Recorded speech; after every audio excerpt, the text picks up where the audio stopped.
Recordo que quan la Sílvia em va trucar per fer-me l'encàrrec, em va dir: mira, ens agradaria que aquest any la imatge combinés una fotografia antiga i una d'actual. Jo em vaig quedar amb això, però vaig dir-hi: bueno, intentarem posar-ne més d'una, perquè volia una miqueta fer més explícita la història del concurs. I per això em vaig posar a pensar en com compilar tota una sèrie d'imatges amb una sola. D'aquesta manera, el resultat penso que m'agradaria, perquè la imatge final aniria molt més enllà de la similitud formal amb els castells que volia representar, perquè d'aquesta forma les fotografies s'enfilaven les unes sobre les altres, com ho fan els castells. L'obra es diu Arquitectura palpitant perquè estic representant un edifici, una construcció que està feta amb un material que batega. I tot ella batega, que també una miqueta explica la vibració que té la imatge final.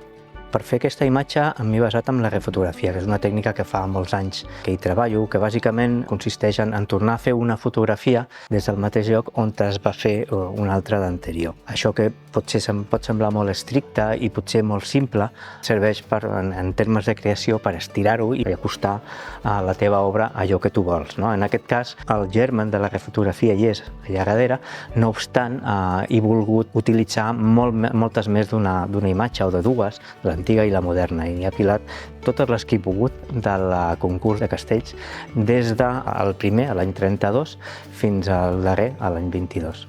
La refotografia requereix ser molt meticulós, has de conservar un registre de totes les capes, bàsicament per saber on trobar cadascuna si després has de fer el retoc. És molt farragós, però penso que el resultat val la pena. He arribat a visionar unes 1.000 imatges, poc menys de 1.000 imatges dels arxius, tant de les imatges que m'ha proporcionat el Consorci de Castells de Tarragona com de les imatges històriques que estan al Centre d'Imatges de Tarragona.